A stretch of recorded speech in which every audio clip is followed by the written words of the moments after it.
Hello， 大家好，我是丽子，欢迎回到我的频道。我们现在在一个外面的餐厅，跟我一个很久之前认识的朋友子豪。大家好。因为他之前是在新加坡读书，然后后来因为种种原因吧，反正就是最后去了澳大利亚。所以这一期我就想跟大家分享一下新加坡和澳大利亚之间上学、留学之间的差别。首先从学费方面来说吧，你觉得就是新加坡和澳大利亚有什么差别？新加坡反正我是私校 SM、RMIT 的话呢，一个学期差不多是7000多新币。7000多新币4门课，一年2个学期。2个学期。那这样算的话，我在澳洲上学那个学费要贵一些。我一年学费大概4万多刀，新币跟澳币的汇率其实差不太多。啊。对，一个是1比5点多，一个是1比4.7、4.8这样。几乎差不多。新币稍微贵一点点。贵多了呀，澳大利亚的学费。对，它其实看你那个上什么学校，如果你去上大学，费用会更高。然后，如果你的大学越有名，然后费用会在那个大学的基础上还要加。那个租房方面呢？就你们有学校有宿舍吗？还是需要自己租？有，但是学校宿舍也蛮贵的。大概是什么价格？你像我在堪培拉的话，差不多比较正常的房价，一个人的话大概200到400，其实，但是大部分人都能找到就是300左右吧。300多一个月？一周，我们都按周来算。都是按周，1200。对，就是它是一房吗？一房一厅？不是一房一厅，是那种跟大家分享的。如果是一室一厅的话，差不多房租要450左右。一个星期？对，1800差不多。那之前我觉得应该是新加坡和澳大利亚价格差不多的，但是因为最近新加坡房价疯涨嘛，可能新加坡还比较贵一点。澳洲最近也在涨得很厉害。也在涨得很厉害。对。之前的话，我租房差不多100多就可以租了，现在的话需要200多才可以。就是你觉得整体风格方面呢，就是因为新加坡是以华人为主导的社会嘛，然后有一些其他种族，但是澳大利亚他们主要是以白人为社会主要的所以你觉得这个有什么差别呢？文化上吗？对，文化或者说日常生活，就是跟别人交流啊这种。日常生活的话，反正新加坡这个城市整体基建比较好，然后无论是交通啊、购物啊什么都比较方便一些，各项措施也都比较完善。像澳大利亚呢，这个国家就是地广人稀，然后你去哪里可能需要开车啊什么的，会麻烦一些。但是它的好处就是澳大利亚有很多的自然景观，就比如说你可以没事出去钓个鱼啊，或者去趟海边啊，有很多这种自然景观比较好玩的。然后新加坡的话就是人为景观比较多。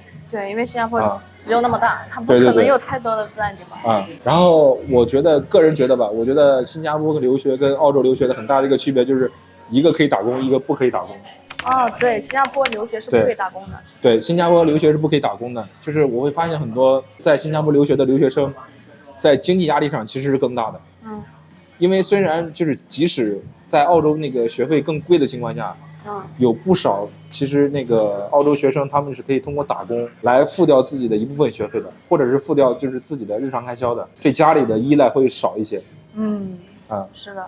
那你在那边会受到歧视吗？歧视不能说没有吧，但是很少有。我觉得歧视可能在那种悉尼或者墨尔本这种地方会大城市会比较严重一些。因为在堪培拉本身华人数量就比较少，然后又是首都地区嘛，大家也会比较注意。那你如果去玩的话，你推荐去哪里玩？然后就是什么时候去会比较好？玩的话，其实我对这方面不是那么了解，因为我很少出去玩。因为我一般放假的时候都在打工啊或者学习之类的。但是玩的话，我一直想去玩的地方有大堡礁，然后他们有一个叫邦迪海滩。难怪你推荐大堡礁，原来你想玩对。然后还有就是。我忘了那个景点叫什么了，反正它就是一个很大的一个石头，它那个石头的颜色是一直在变的，不是那个石头本身在变，是因为光折射照它一直在变。中国也有啊，对，中国也有什么五彩，就是类似这种的吧，对然后还有一个就是比较澳大利亚特色的一个叫蜘蛛镇，其实那里其实就是很多蜘蛛。然后在每年春季的时候，就是蜘蛛繁衍的时候，到处都是蜘蛛。有一个很有特点的一个地方就是蜘蛛屿叫。哦，就是风一刮，全部都是蜘蛛，撒的到处都是。这是属于猎奇人才会想要去经历的感觉吧？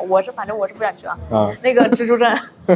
哦，还有一点就是，其实新加坡是离中国更近的，就是如果中国留学生出国的话，来新加坡会比较方便，然后比较容易适应嘛，因为都是华人社会嘛，是不是？那澳大利亚会比较远。是，相对来说的话，吃的来说的话，在澳洲其实它吃的其实跟中国的还是比较不同的。但是现在那个，如果你在悉尼、墨尔本这种城市就还好，因为这里华人是很多的。悉尼、墨尔本其实他们的华人比例能跟白人做到1比1。啊，这么多？对，因为基本上中国的留学生全部都在，就是90%以上的95%吧，我感觉都在悉尼和墨尔本这2个城市。那你怎么没去悉尼和墨尔本了？因为我不喜欢那里，我不喜欢悉尼大学，也不喜欢墨尔本大学，个人观点啊。你喜欢什么大学？就是我喜欢那个就是 ANU 啊，我这个澳国立。哦，澳洲国立大学。就是因为我去的时候，我觉得当时报的目的是想着好好学习的。然后没有。堪培拉的话，也还好吧。堪培拉因为它这个地方就是没有什么玩的。你就想主要就是，然后你在那里，其实你会发现到无聊到学习还是挺有意思的。了解了。他之前跟我讲，他的梦想是当一个农场主。很多年前。很多年前。你现在的梦想有没有变？其实没有，还是想当农场主。对，但是可能要走点弯路，因为其实现在发现这个事儿，并没有当初想象的那么简单。并不是说找一块地然后想做就做了，因为本身你想做农场是需要很大的资金的，无论是地然后买这些就是种苗之类的，都需要很多这个钱然后也很需要很多这种相关的知识。了解了。你还有什么问题没？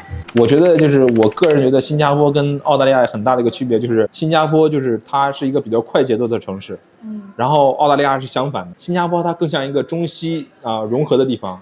它既有就是西方的文化在里面，又有亚洲人的勤奋和努力，然后就变得就是说他们既讲英语，然后但是又变得特别高效。但是澳大利亚的话，它还是跟西方那个模式比较像，他们就是还是比较休闲的那种状态。然后他们本身就是国家全都是依靠那些什么矿产农业这种，就是属于国家其实还是比较有钱的。就是他们也不需要那么努力。对他们不需要很努力就可以过比较好的生活。对，我就想问，就是关于身份这方面大家都知道新加坡的 PR 就是永久居民是超级难，而且是没有一个具体的就是标准的对。那澳大利亚的怎么样？是不是会容易？如果照你这么说的话，应该是澳大利亚容易一点。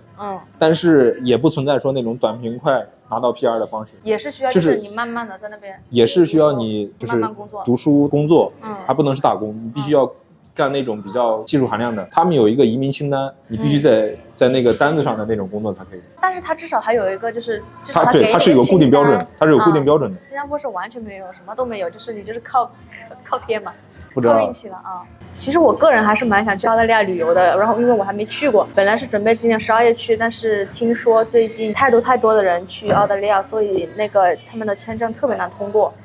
所以我就想说，可能明年或者什么时候有机会再去，然后去的话我也会记录下来，然后跟大家分享我的旅程。再次跟大家讲一下，这是我的好朋友，他是我初中之前就认识了，我们一个补习班的。